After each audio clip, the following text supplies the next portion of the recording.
the 103,700 people live in Will County. You are my boss. I don't work for the commissioners. I don't work for the governor. I don't work for the president. I don't work for the Congress people. I work for the citizens of Will County. And that's unique. And it's a very, very important uniqueness because my job is to look out for your best interests. If you don't think I'm doing your best interests, I get voted out. I have a pass-fail test every 4 years. If I pass the test, I get another 4 years. If I fail the test, I'm out the door.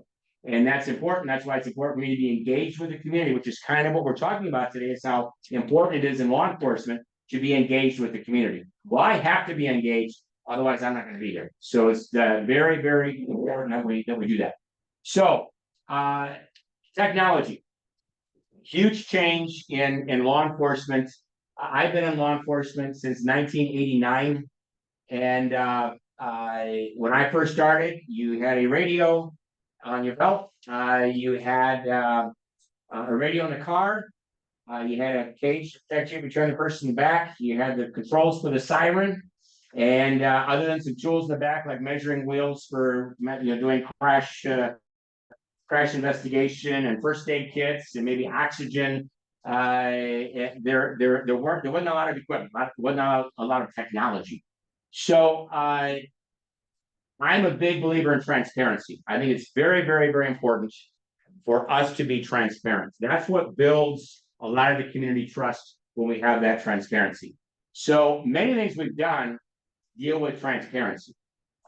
Dash cameras, they were rare when I was a new sheriff in 2005. The county didn't have, most police departments in the county did not have dash cameras. I put dash cameras in my first budget, would have been starting in 2006. And the interesting thing is I actually had a commissioner at the time say, well, gee, Sheriff, if one of our deputies screws up, it's going to be on camera. And I said, that's exactly right. And that's exactly the way I want it. So that when that deputy does screw up exactly on camera, if it's serious enough, they're going to be fired. And right now, without having that camera, it's not going to be there. Because he was afraid, well, gee, if it's all on camera, we're going to get sued and they're going to see everything. I said, no, we need to know if we have someone doing something wrong. I want to know. We need to be accountable to the people. We'll take care of business, and then we won't get sued. And we have not got sued because of that. So that was, and the deputies originally were resisting. Said, geez, I'm on camera all the time. Every time I do a traffic stop, I'm on camera. That's right. You're accountable for what you say and do. And if you can't justify what you said and do, then maybe you need to change what you say and do. So I did the dash cameras. And actually, after a while, they realized the dash camera was their friend. Because there'd be people that would come see me that got arrested or got a traffic ticket, and they said, oh, your deputy was really rude. Your deputy swore at me and was thinking, oh, geez, I'm sorry, I'll take this ticket away and you'll go away. So it was great when I was able to say, you know what, we'll take a look at the camera and let's see what they say. And that person would say, well, what camera?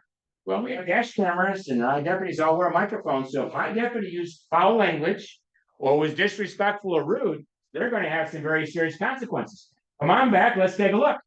And they're all of a sudden, no, I don't worry about it, Sharon. I'm like, no, I'm worried about it. You brought it up. You told me these things happen. And they pretty much would leave, but we would still look anyway.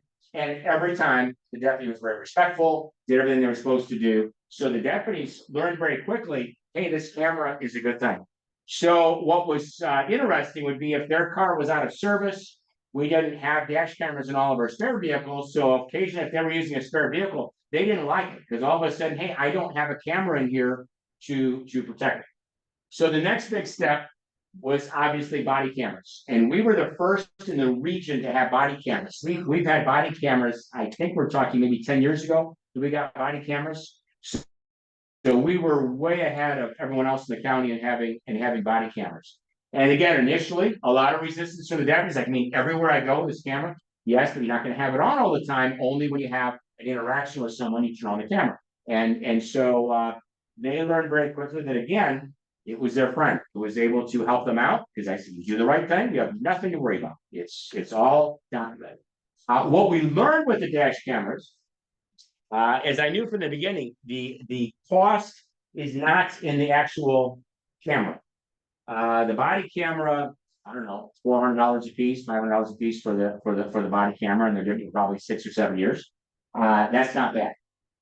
Cost the biggest part, the biggest expense was going to be storing all that information. Because I mean, that's a lot of data. When I have 30 some deputies carrying body cameras, that's a lot of data to be storing in the cloud or on servers.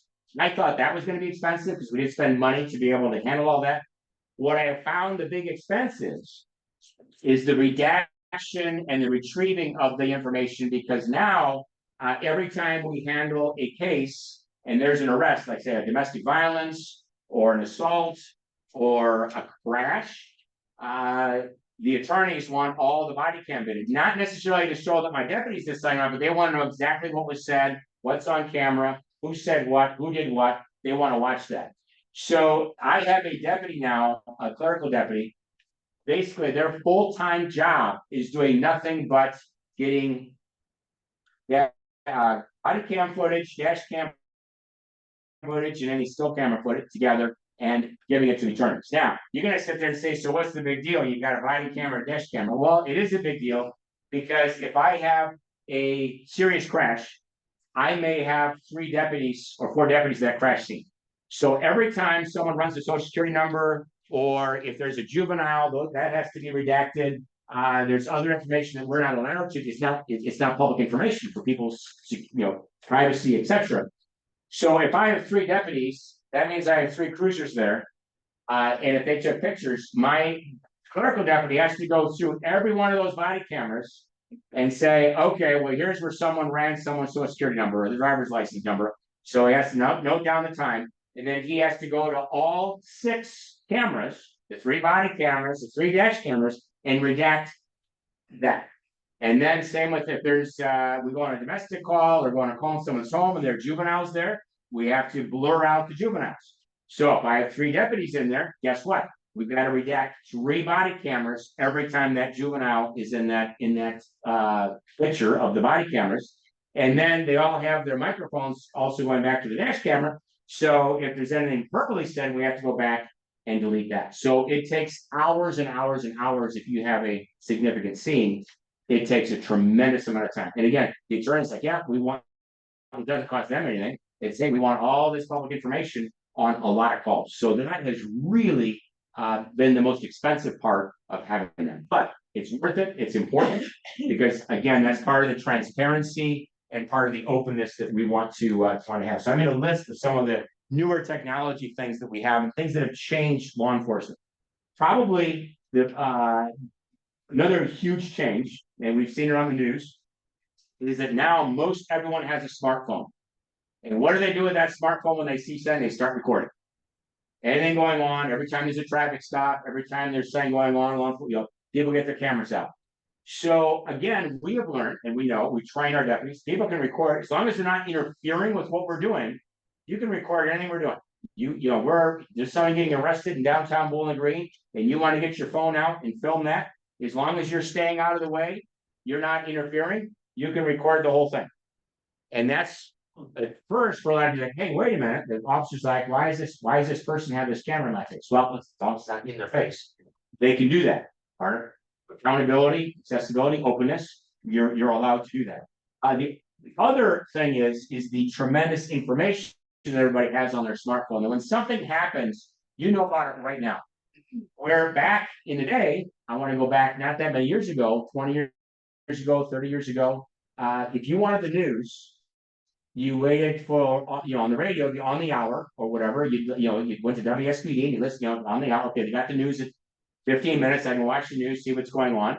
And you could maybe have the 6 o'clock news would have local news for half an hour and the national news the other half hour, right? I mean, you guys remember that? 60s, 70s, that's how you got your news. You had the local news and the national. And actually, my understanding is back in the 50s, the local and the national was all like maybe 15 minutes or 20 minutes or something like that. I think back in the 50s, and somewhere in the 60s, it went to half hour local, half hour national. And then it used to have 11 o'clock news at night. You'd do a mixture of local news and national news from 11 to 30, and then Johnny Carson would come on or whatever and light that flag. So today, when something happens, if there is a storm, if there is a major event, or locally something happens, people's phones start vibrating and they know about it right now.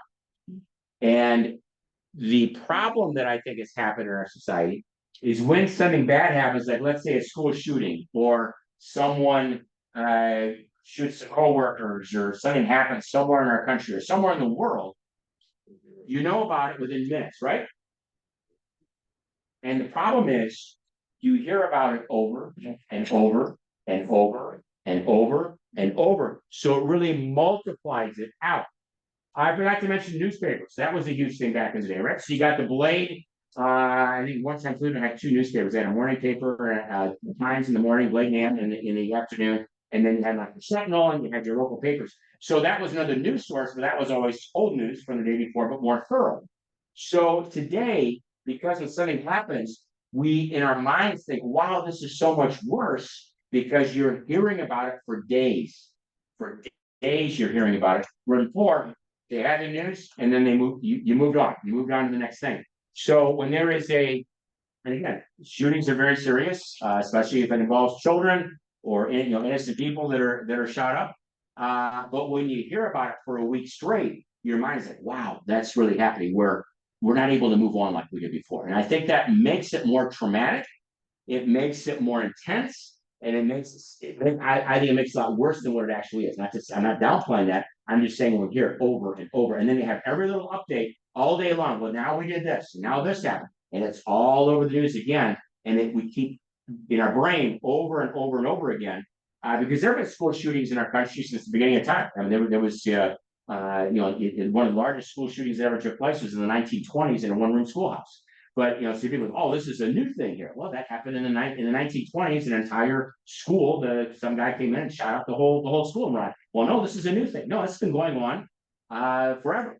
So it's just more intense now because we're all getting it, and you're getting it 24 hours a day, and that's a huge change.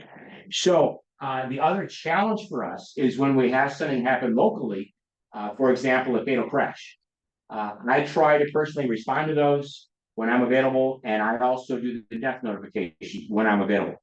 One of the things I had to do is I had to get with all the fire chiefs and tell them, stop having your firefighters put on Facebook that they're at a fatal crash and who it was that died. Because I've literally been knocking on the door where the people are looking at their Facebook and find out that the loved one died on Facebook instead of hearing it from me. What if they're driving in their car and they get a text, get a message that it could be very serious. So I had to tell the chiefs, tell your guys to stop doing it, because it was a race against time that I had to make the notification before someone goes, "Oh, I'm going to post this," and they have pictures and all that stuff. It was terrible, but it was an education process. So now they know not to do that. But there was a period of time where I'll just do this. So the information is wonderful, having the entire world right here. And we talk about news and things that happen and local events that happen are all on here. The problem is a lot of what's on here is false, right? There are a lot of things. I had someone on Wednesday call me up all excited. He's all worried because he's a delivery driver. And he goes, "Sheriff, did you ever gonna get 6 inches of snow tomorrow?" I said, "What? What weather station are you watching?" And he said, "Well, it's on Facebook. They put on Facebook we're gonna get 6 inches." I said, "Will you stop getting your weather and news from Facebook? Go to Channel 11, and they have a very nice weather app where, Apple has a nice weather app. Go on there and use that. It's still going to be wrong, but it's going to be generally. They're not going to tell you 6 inches when it's going to be 32 degrees, 34 degrees. Okay, it's not. It just wasn't set up for them. But here's a younger person that, it's set up. Someone on Facebook said we're going to get 6 inches of snow. I know it doesn't make sense, but he believed it because it was on Facebook. So the difficult thing is to somehow you have to figure out who your trusted source is. Is it the local media? Is it 11? Is it, who do you like? Is it Fox? Is it CNN? Is it CNBC or whatever? That's up to you. But Facebook is not the place to get accurate information on stuff like that. You want to have family, friends, beautiful, but it should be your news source and your weather source, because we know that is a whole other world. So that's been a big change. The other thing that's been a help, security cameras all over the place. How many of you have, for example, have like a Ring camera on your door, or a form of Ring? I call it Ring's a brand name, but you have, okay, so some of you, several of you. Did you know that you can sign up that if there is a crime in that area, that we can go back and look at your Ring camera to see what crime took place. But Ring actually, the homeowner has to agree to it. And it's used a lot in urban areas where you have a neighborhood where many people have Ring cameras. You can actually give permission that the local law enforcement get on there and say something happened at 1 o'clock in the morning. They can look at your camera and say, okay, what was going on according to your Ring camera at 1 o'clock in the morning. So that ability is there. That's great. The other thing that's changed is people love cameras. I'm sure there are cameras throughout your building, outside the building. That's even 15, 20 years ago was rare.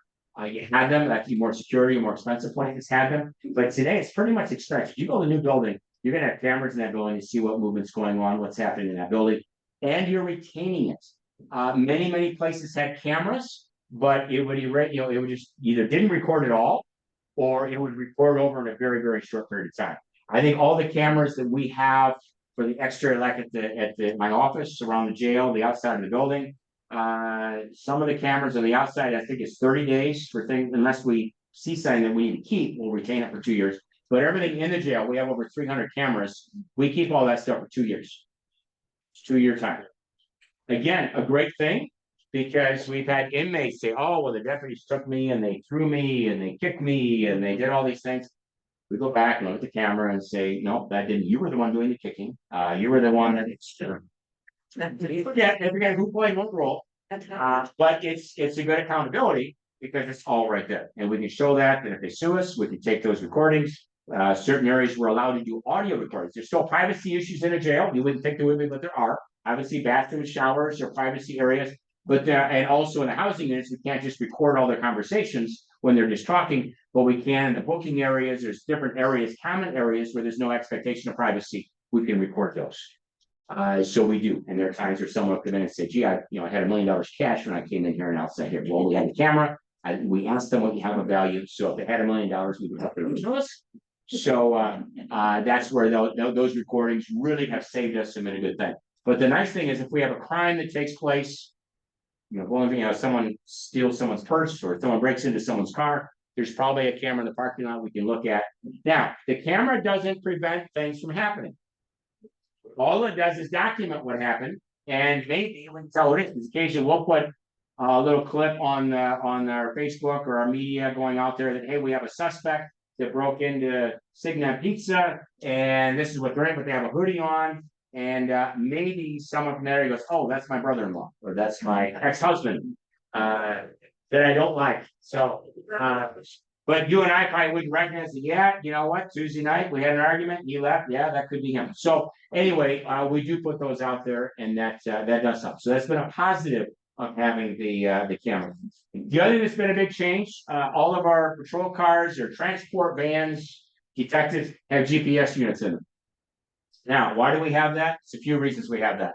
Number one, if I have a deputy that doesn't answer their radio, we have 620 square miles in this county. And if the deputy doesn't answer it, where do you start looking? Well, where was his last call? We last saw him. You could get it. It's a needle in a haystack.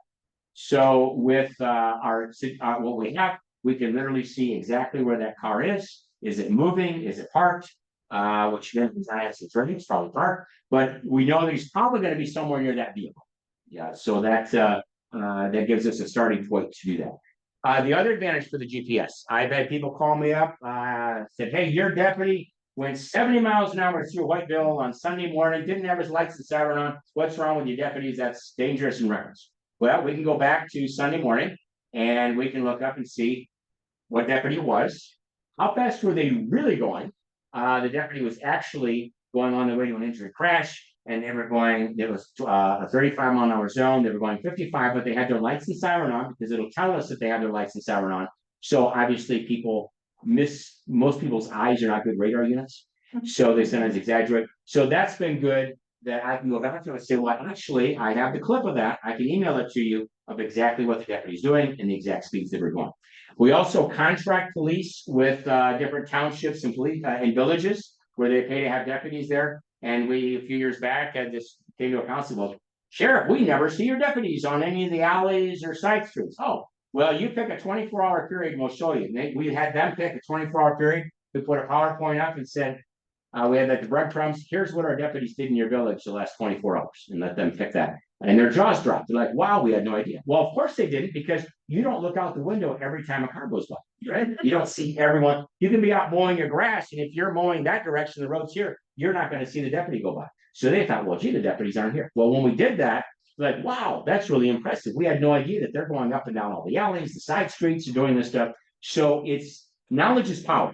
So, and again, if I had deputies that weren't doing what they're supposed to be doing, then I'm going to deal with it. And they're going to have consequences. Well, why were you parked here for an hour and a half? Because that'll tell us that too. Why were you spending an hour and a half at this location?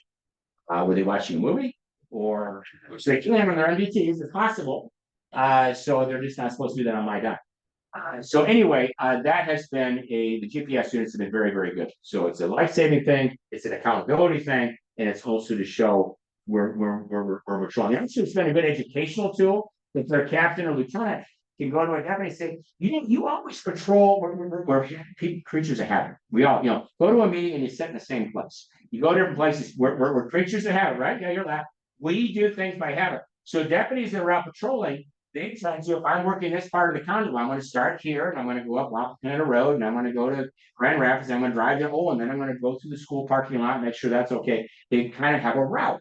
And what we're trying to do is break that route. You need to hit things differently. So that's where a sergeant, a lieutenant, or captain all have access to this. They can analyze, where do you patrol? Why don't you go down this road? Why do you always go down this road? Now, maybe there's a good reason. Well, we got a guy, we have a warrant on this address, so I've been driving by here to see if I can catch him at home. Great reason. That makes sense. So it can be used for training. The other big change, and this came in well after I was a police officer with Perrysburg for 14 years. We didn't have it, so it's kind of we brought into place, and now it's very, very common. Those are the mobile data terminals. They have several names, MCTs and VT. Anyway, it's a computer that is in the car. Now, there are a lot of great things about that computer in the car. The deputies can do their reports on there. They also certainly have GPS that if we get a address, 123 Strail Road, they type it in, or the dispatcher give them the call. They can see what the best route is to get to that call. So, and the sergeant and the other deputies can see where everybody's at. So when the sergeant's patrolling, well, where are my deputies at? So they can see, thanks to the GPS, it's integrated into the mobile data terminals, can see where his shift is, and that's important for a sergeant to know that. Where are my people? Are they where they're supposed to be?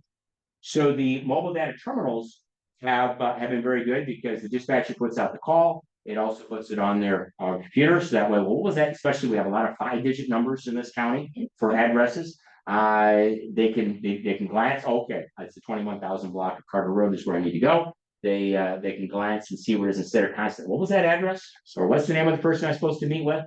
It's all on the mobile data terminals. So one of the things that we're working on right now, and it's a huge project. It's a $3.5 million project. We're using ARPA funds mostly. What we're doing is we're doing a computer-aided dispatch. I'll explain what that is. A records management system and a jail management system that's going to be countywide.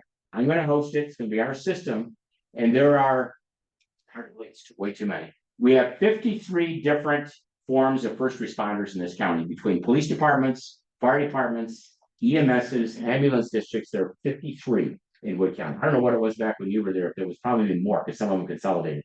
The Central Joint came together, for example, that eliminated like 4 fire departments. So we're at 53. Right now, I've got like 49 of the 53 have signed on board because the county's paying the brunt of the cost of doing this, but we'll all be on one system. Now, I'll start with the fire departments. The fire chiefs are extremely excited about this, and I thought they would be the least interested. They are really excited for several reasons. Because when they have a fire, especially, let's say, for example, in the rural areas, and they need tanker trucks to bring water, right? They use tanker trucks, and they fill up like a little swimming pool, and they put water in there, and they suck water out to fight the fire. So the fire chief can actually look on an iPad, if you will, or a little device, and he can see what tanker trucks are available. He can look through the whole county. Okay, these trucks are not being used right now. And if they have the GPS unit in there, or they have a jetpack, which uses GPS, that fire chief is going to be able to see where those tanker trucks are. So when they're shuttling water back and forth, he can tell, okay, well, is he at the hydrant getting water? Is he driving from the hydrant back to where we are? Or is he still en route to get the water? That's going to may make a difference on how soon he's going to get, or she are going to get more water. So they can watch that. They can also see where all their equipment is.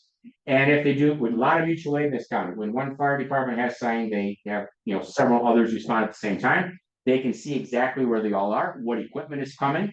And if some equipment's not available, it shows it on there, hey, this vehicle's out of service, it's broken or whatever. They can actually see that. The other thing that Bowling Green is going to institute as soon as possible, we're going to go live with this in October. They're with their GPS units, and they're going to put the equipment in every one of their trucks, which some of the smaller agencies are not going to be able to afford to put a computer in every device. But Bowling Green is going to put it in every device. And if they get a call of a fire at that house, their firemen are going to be toned out of the calls. By the way, it'll be done by computer instead of a dispatcher saying what the call is. They'll actually type in what the call is and the address, and the chat system will say, oh, well, that's going to be Bowling Green Fire. They're going to want engine 1, engine 2, the ladder truck, and they're also going to want Middleton Township to respond because it's a house fire. So it'll automatically tone out the right people and tell them what's needed. And then when the firefighters get in the truck and they pull out of the fire station, that GPS unit is going to say that truck's en route.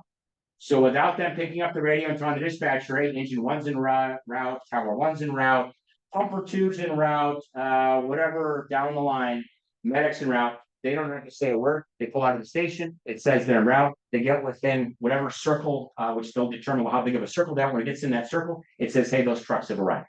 So they don't, and then once they get done fighting the fire, they get back in the truck, drive back to the station. It's going to say they've left the scene, and then it'll tell in the system the truck's back at the fire station without ever picking up the radio. It'll all be done through the system. Now, if they need something, they get the radio and say, hey, we need more, I need this, I need that, or I need more personnel, or whatever they may need.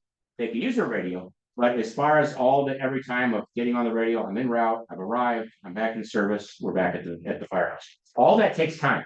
And you multiply that times 53 entities of doing little menial radio stuff, there's a lot of radio traffic going out there and all the different bands that we have. So that's going to be eliminated. So that's kind of the 6th grade level on the fire side of why they're excited. Now, the law enforcement side, all the police departments are on board, and this is going to do a few things.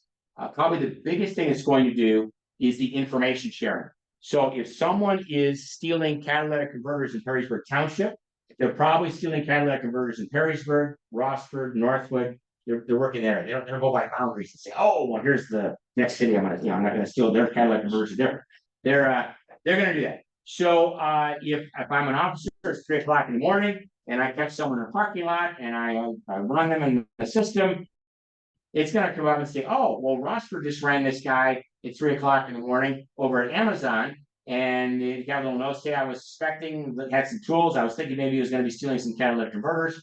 Hey, I've got some suspicion here. I'm going to look, and all of a sudden I've got the tools for you to steal catalytic converters. So you have catalytic converters in your car. I'm going to know that. Now, if the other officer's working, I can actually message on my computer the officer from Rossford and say, hey, can you tell me more about what you had last night? I've got him here. He's got a sawzall. He's got a couple tools. I'm going to be arresting him. Is there anything you need? Well, he may come out and say, yeah, I had some fingerprints. I'm going to want fingerprints off the guy that you have because we have some prints on some cars. So the information sharing on the back end, it's going to look like they all have their own system, but on the back end, it's all the information is shared. Someone wants to read someone else's report about a suspicious person. You're doing what? Well, I'm dealing with a suspicious person. What does the report say? I can read the report right in my car and see what happened. Even though my agency didn't take the report, I'll be able to read it in my car. So that knowledge is power. Information is huge. The messaging is huge. They can also see each other's calls. So if Rossford knows that Perrysburg Township is really busy, I can bring up their screen and see what calls are they on. What do they have going on? So that way you can see that. The other thing is going to be a time saver for them because it's CAD stands for computer aided dispatch. So when our dispatchers get a call, they get a 911 call, it comes into the system, and then they type in and they port it over and say, okay, this is an injury crash. So I'm going to be sending deputies, I'm going to be sending XYZ ambulance, I'm going to send whatever fire equipment, and they put that into the system, and then there's several steps, and then it goes out, they put it out over the air, over the radio, and then it also goes on the MBT. The new system, it's automatically going to do those things, other than those that go on the radio and tell the deputy, hey, you've got an injury crash at this intersection. Yes. So yesterday, my experience with calling 911 is they ask a lot of questions, and then they say, oh, well, what you need is the BG Fire Department, and they transfer me over there where I have to start all over explaining everything. Well, we changed that. How long ago? When's the last time you called 911 asking for BG fire? Actually, yesterday I didn't call 911. I just called the BG fire directly. To avoid that. Well, about 7 years ago, we made a major change. Tom Sanderson was the fire chief. You remember Tom? He was the fire chief here in Bowling Green. Tom came to me and he said, Sheriff, we got a problem. He said, and this is how it used to work. All the cellular 911 calls come to my office. We get all the cellular calls. We have 36,000 911 cellular calls. 98.2% are wireless. We get all those wireless. What used to happen in Bowling Green, very, very frustrating. You would call 911 on your cell phone and you would say, I'm at 123 South Main Street. My house is on fire. Protocol was, we would get that information, right? It's Bowling Green.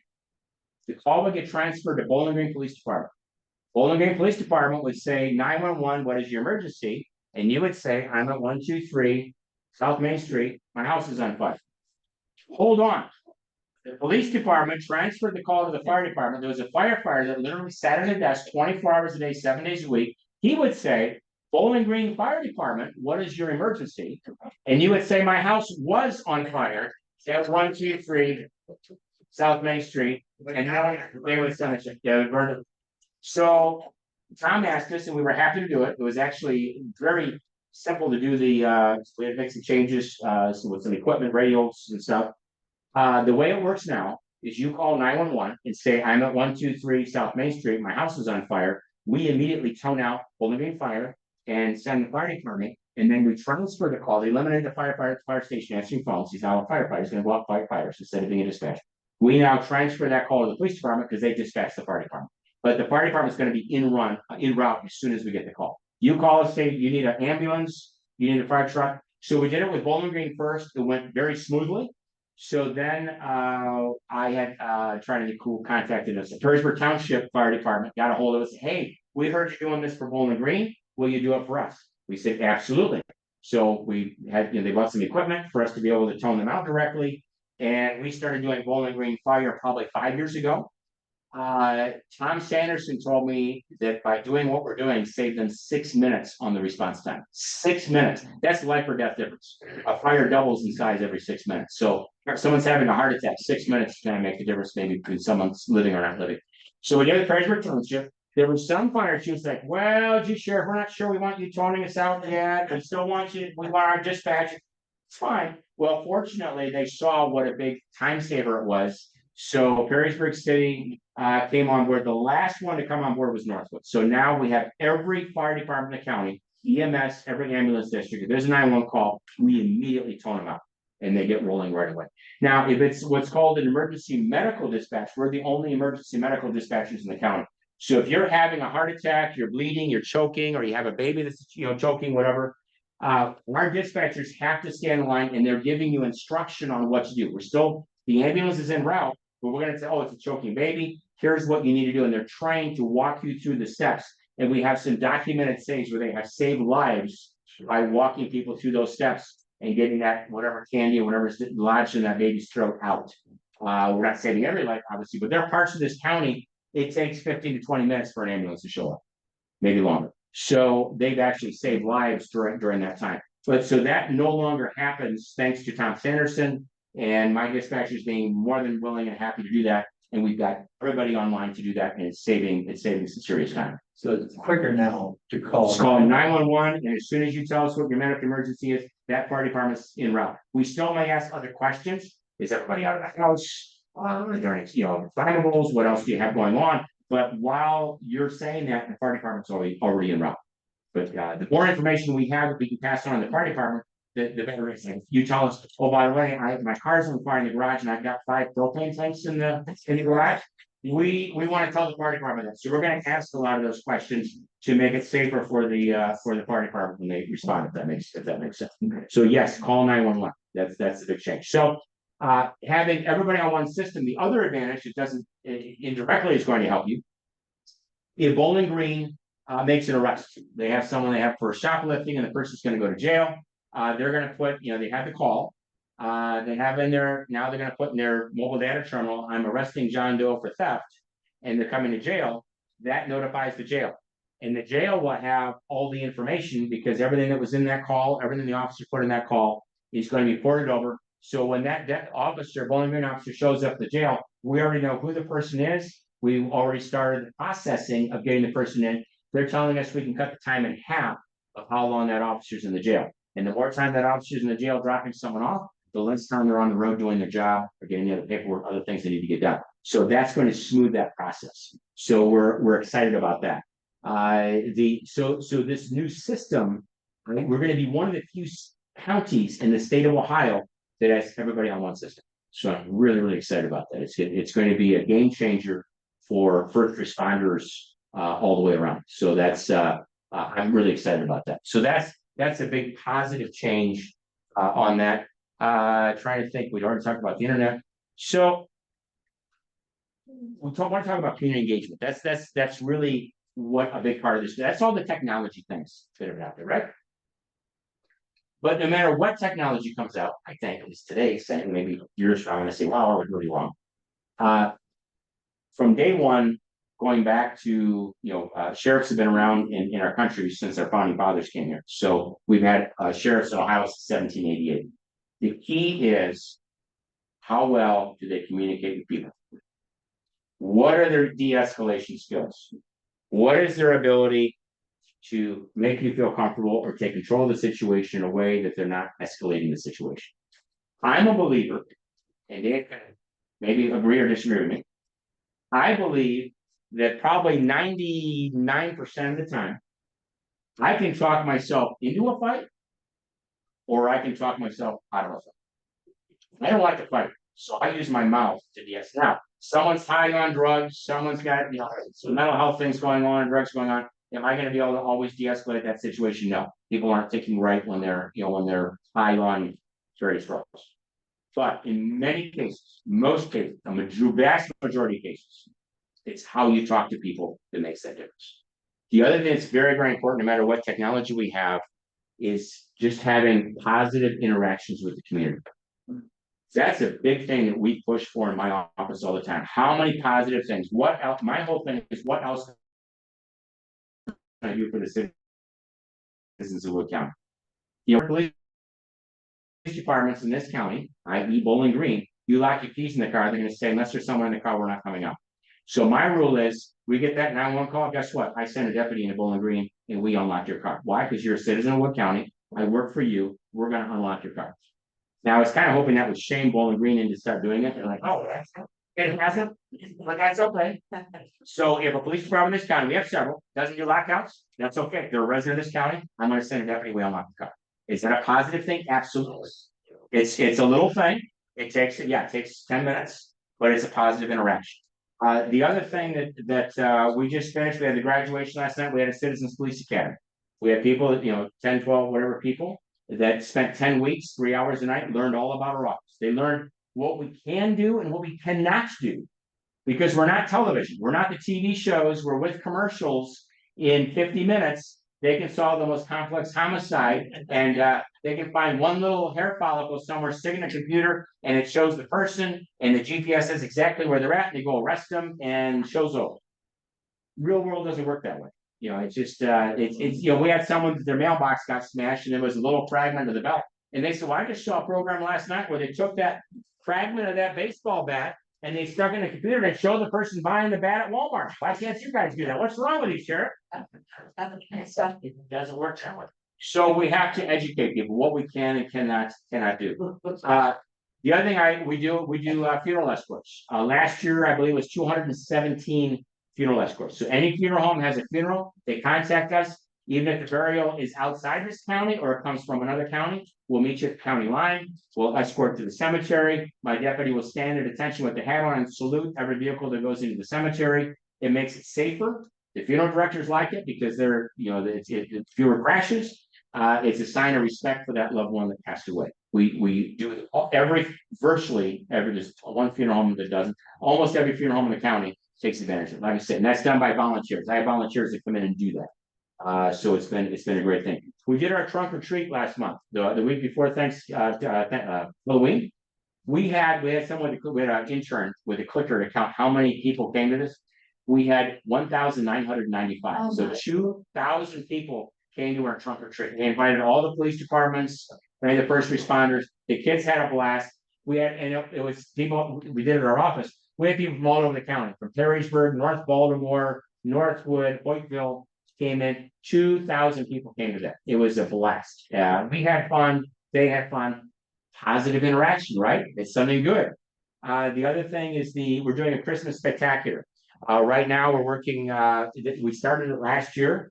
I had a sponsor that came in, and we have a list of people that are really, really, really in need. There's some people in this county that are really struggling, and we give them a box. And in that box are a lot of things. Could be toiletries, could be laundry detergent, could be toilet paper, just various things. Could be even some kitchen appliances in this box. And we go to them and say, we understand you're having a rough year. We've been very blessed. Here is a blessing from the sheriff's office to you.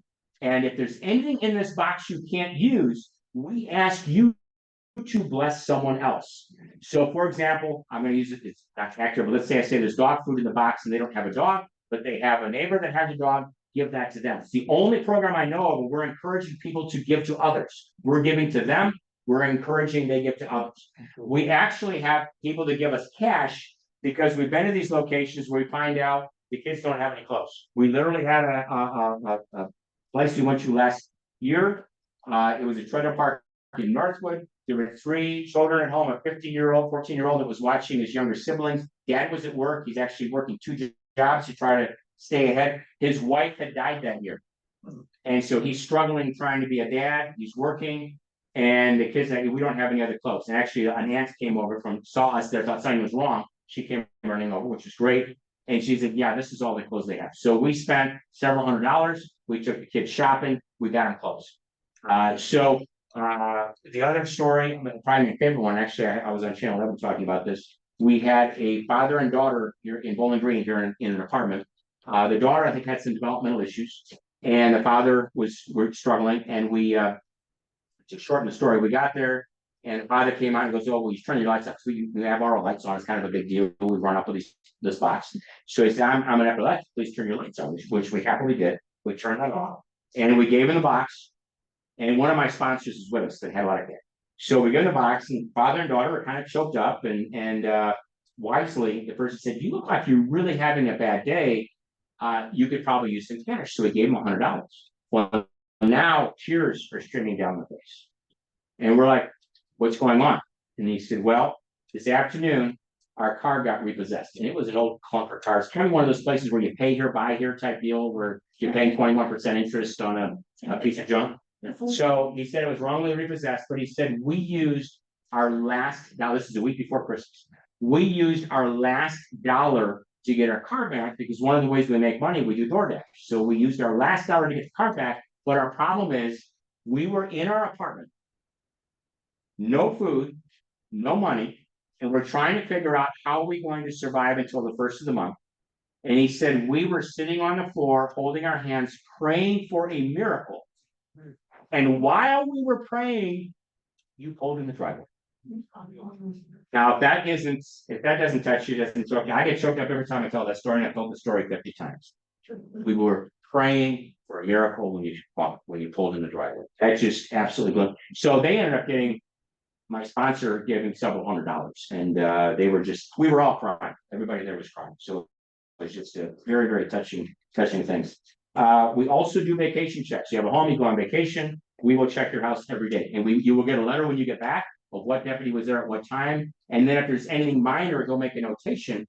But we had one house where there was a storm and a tree limb fell and broke a window. And it was a cold winter with like 0 degrees out. They were in Florida. They wouldn't have known until they got back. They might have had frozen. Who knows what would have happened. So we were able to call them down in Florida. Hey, our deputy walked around your house, the backside, tree limb fell. They were able to get a hold of someone and they got fixed and no issue. So we do those vacation checks. Happy to do that.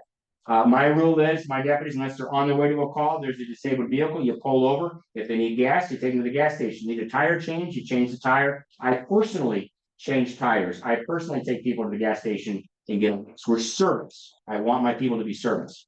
We have 35 auxiliary deputies. They go out there, they do the funeral escorts. They help at fairs, festivals, Wood County Fair. You go to Lucky Fall Festival, where all those deputies are volunteers. They donate their time to walk around.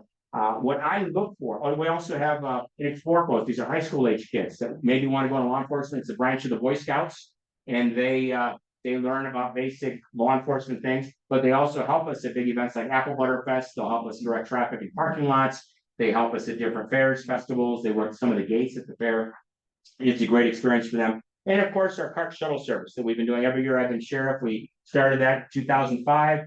I take 60 community volunteers to make that happen. 60. Dave is one of our, any other cart volunteer drivers in here? Didn't recognize it. But Dave's done, how many years have you driven cart? I mean, you've done that for 7, 8 years. We have been doing it for 20. And it takes about 60 people because they work 6-hour blocks, and we do it all 8 days of the fair. We do it from 8, 9 o'clock in the morning until everything shuts down at 10, 11, 12 o'clock at night. So, and that's all community volunteers. We have 16 golf carts running around giving people rides and patrolling around. And that keeps our crime down, because if I'm a bad guy and I want to break into a car, and every time I turn around, there's a golf cart coming down there with a guy with a radio and a shirt that says Sheriff's Volunteer, you know what? I'm not going to break into a car. I cannot tell you, I don't think in the last 20 years we've had a single car get broken into. I can't tell you of a crime that took place on the fairgrounds the last 20 years. Why? Because everywhere you look, you see either me there, we're all there. Plus, you have these carts going everywhere. The campground, you name it, we're at those locations.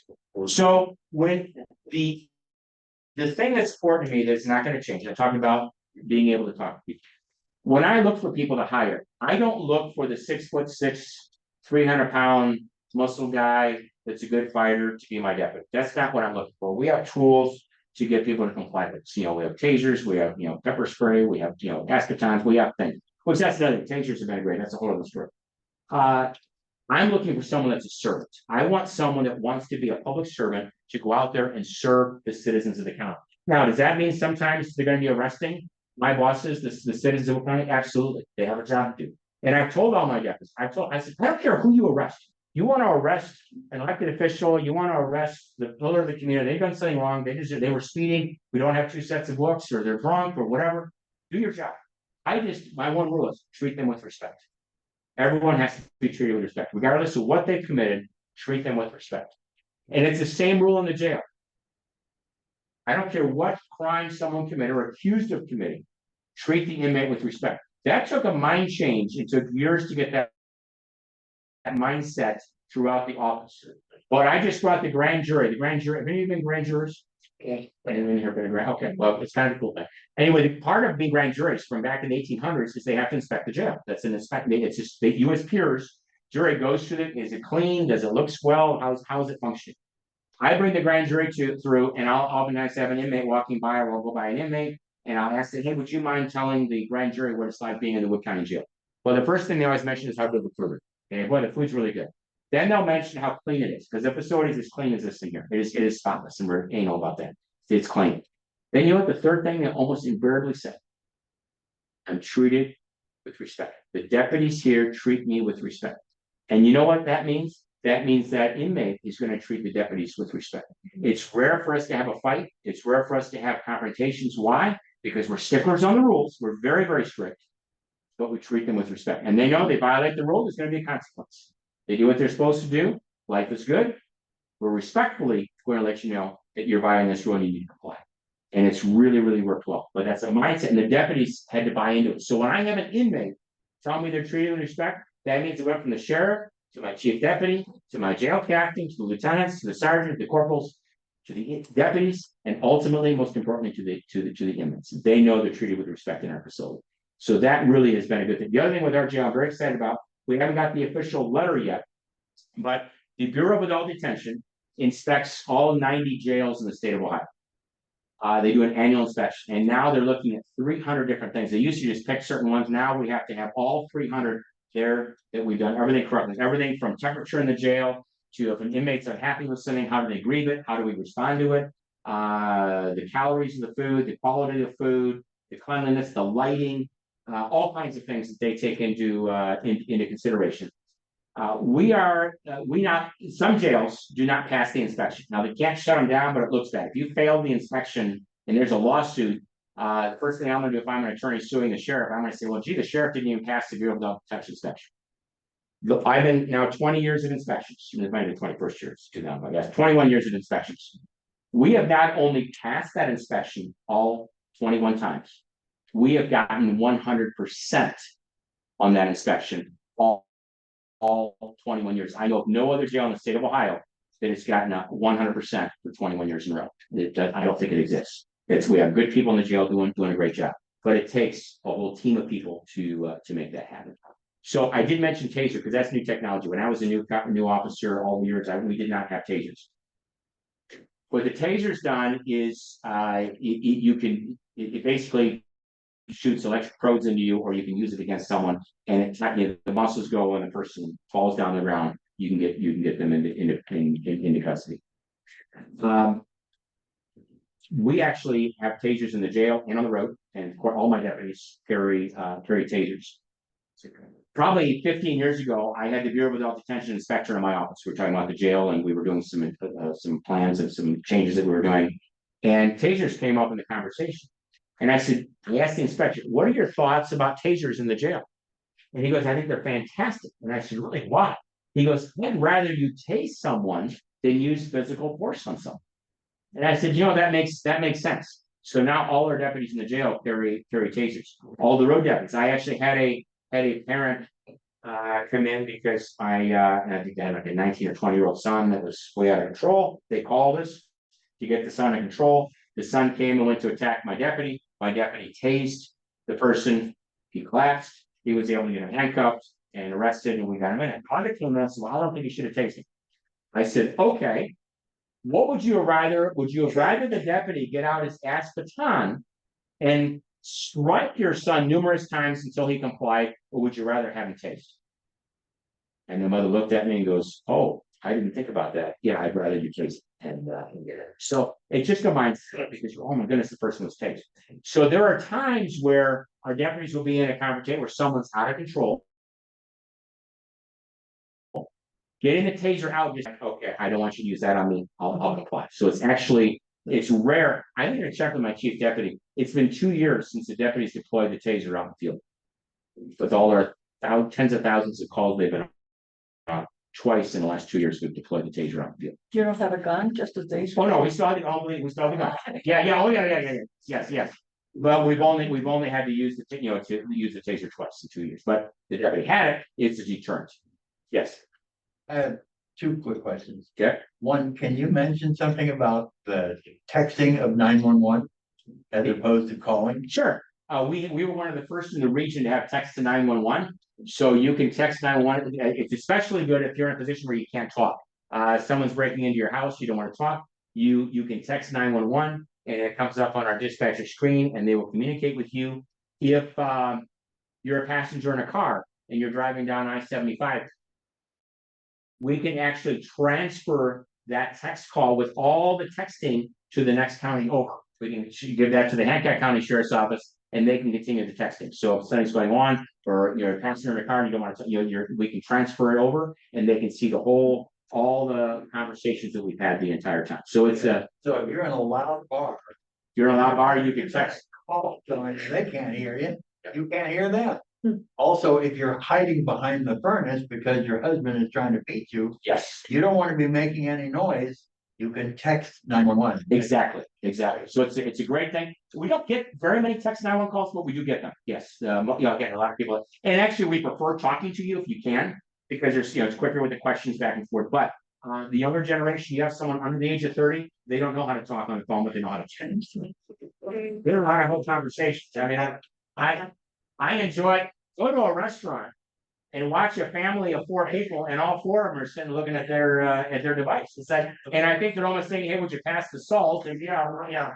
I think mom should pass it. No, mom's gonna know. Junior's gonna pass it. Oh, okay, and they pass the salt. So, but they're having a group chat on there, so it's pretty crazy. So things, yes, are ever. And I'll get to the other question. Things are ever evolving in law enforcement. Technologies, things coming in. Satellites are going to play a bigger play with both phones and radios and GPS, all those things. But it's always going to come down to that human interaction and who's good at communicating with people and showing those positive. And one last thing I wanted to make sure I mentioned, then I'll get to you. When you see in the big cities where there's always confrontation between the law enforcement and the people. Now, yes, they're going into some rough neighborhoods where there are shootings every day. Go to Chicago. How many times a day is someone being shot? But part of it is on Chicago. A big part of it's on Chicago and the big cities. Toledo's a good example. They don't respond for things unless it's something very serious. They don't come if you're having a verbal dispute with your neighbor, or if your house is broken into and you have things stolen, they don't come out for that either. They only come out if there's someone actually in your house. Okay, they're going to respond. So what do people see? They only see the police coming when someone's getting arrested or when there's something serious. They're not seeing them doing all the other things that we do on a local level to serve you, building that community relationship. Because that first thing that gets cut are your community people. I have 3 deputies assigned full-time to Eastwood, Elm, and Siegel School. So they're full-time. They're building a relationship with those kids. What's the first thing that the city's going to cut when they're short on people? We don't need those officers in the school. Let's get them out of there. We're not going to respond to non-injury crashes. We're not going to respond to non-life-threatening things. So all of a sudden, you don't have positive interaction with your local law enforcement. So it's really important if you're going to cut, you gotta continue doing that community policing. Yes. I'm assuming that there's no smoking in the jail. That is correct. You are, and that includes the deputies. And do you have any kind of smoking cessation program for inmates who are going through withdrawal? From nicotine? Cold turkey from, and alcohol and other drugs, but mostly I'm thinking about smoking is much more common than alcoholism or heroin, but people come into your jail and they don't have a cigarette. You're right, and they learn, it gets out of their system within about 4 or 5 days. But no, not with tobacco. We don't have nicotine cessation because that's going to be out of their system in 4 or 5 days. Yes, it's a habit, but they're not going to go to smoke. So if they're in there for a few months, they just quit. But when it comes to the opioids, yes, we have a very, unfortunately, if any of you have ever heard this before, sheriffs run 85% of the jails in our country. Sheriffs are the #1 providers of mental health care in our country. I am running a mental hospital. Some of my inmates who have serious mental health issues have also used street drugs to self-medicate because they don't like the medications that their doctor gave them, or they can't afford the medications the doctor gave them. They don't know how to get the medications the doctor prescribed for them. So they use street drugs, they get arrested, they end up in jail. So I am running a mental hospital. So yes, we have a lot for them when people are detoxing the mental health stuff. But if it's just nicotine, you're going to suck it up and you're going to be done smoking after 4 days. It's out of your system in 4 days. Now for my deputies, we do offer through the county, if I hire someone, they're a smoker, because they're not allowed to use any tobacco products anytime they're either on duty or anytime they're in my uniform, driving to or from work or whatever. If they have the uniform on, they're working, absolutely no tobacco allowed whatsoever. And there are serious consequences if they violate that. So if they're like, hey, you know what, you just hired me, Sheriff, I'm a smoker, great. The county offers a cessation program to get through that. But they're not allowed to use any tobacco products. We're role models. Actually, that was one of the first rules I came out with 20 years ago, excuse me, 20 years, January 2005. And the union actually took me to arbitration. Had a lot of smokers, and my former sheriff was a chain smoker. So I said, absolutely no more smoking. The union took me to arbitration. The arbitrator ruled, as sheriff, I can have that rule. So we ended all smoking of deputies, chewing and vaping, all that stuff. We're role models. Kids look up to us, and they see a deputy standing there smoking a cigarette. Kids want to be like a deputy. We used to. So those are important. What questions do you have? Anything at all you want to ask? I know I'm between you and one. Just going to share a good thing to have. Oh, I like sharing good things. I walk my dog no matter what. Put on this big giant coat, snowing, walk down. We're in the middle of nowhere out in the country. And, go down the hill, come back up. There's a car sitting here, like at stop sign. And I'm thinking it's my brother-in-law who's just gonna go, what are you doing? And I walk up and I say, get up the hill, and the dog is following me. As soon as the dog gets up there, and the car turns.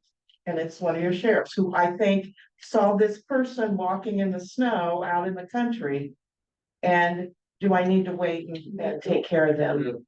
That's what I want to hear, because that's exactly what I want my deputies to do. I will occasionally go into a village, which we do all the policing in Grand Rapids and several of the villages. I will get out and go in those stores and say, when's the last time you saw a deputy? Oh, we see them all the time. Maybe on the street, well, how about you? Oh, yeah, they walk in, they've introduced themselves, they walk through my store. That's what I want to hear my deputies doing. Or someone's out raking their leaves, stop, hey, how you doing? How are things going? Any issues, concerns? That's what I expect my deputies to do.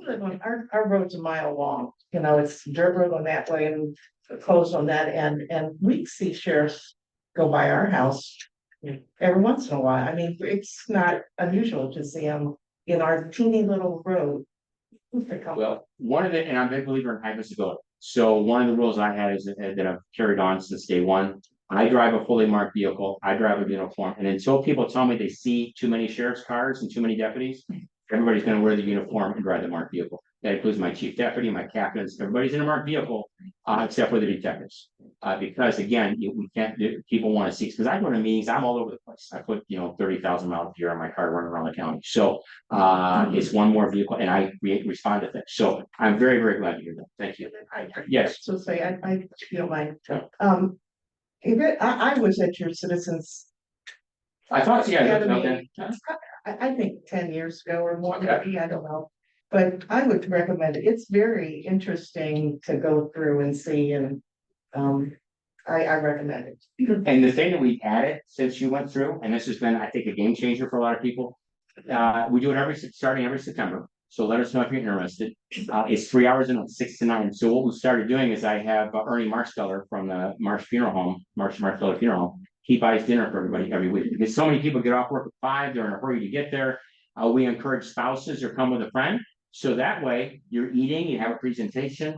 So it makes it all the more inviting. So if you're interested, usually August, we start doing our signups. Highly recommended, and you get a free meal every week. And the last one we had last night, we had a meal plus cake. So, yeah, but no, it's a great opportunity to learn about the office. So it's, we're happy to do the show. Yeah, free food, yes. How many outside cameras are there in town? I heard there's a lot. I would have no idea, because the city themselves have a lot of outside cameras. Like they pretty much have cameras throughout all of downtown on the utility poles, like Four Corners and going through. And then so many businesses have them. So I have no idea, but there are a lot. So it's I'm not saying it's always, but they never have it in one spot. You need it sometimes. It's like, well, they have it corner. Don't want to have a camera there.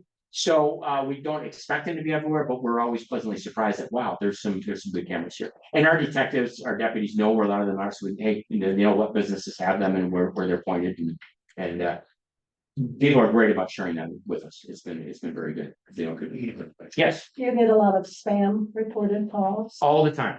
All spam. That's probably the biggest thing we deal with right now are people who are very, very good at convincing you to give them money. We will never, ever, ever, ever, ever call you asking for money. Okay. And unfortunately, there are people that say, oh, your deputy so-and-so called and said that I didn't show up for jury duty and I need to go get gift cards. We use gift cards.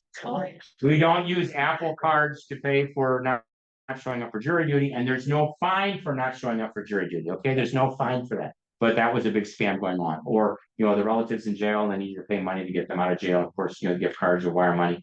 Once you wire that money, it's extremely difficult, if not impossible, to get it back. So please do not give anyone money to contact you. Yes. I just read on the news that Bowling Green has drones now. They had a drone just the other day that they used spotlight, also a speaker on it, and the heat sinking drone. Are you going to share that, or are you going to start using drones also? Well, I forgot to mention that. I'll add that to my list. We have had drones now since 2016. So we were the first in the county to have drones. We now have 12 drones.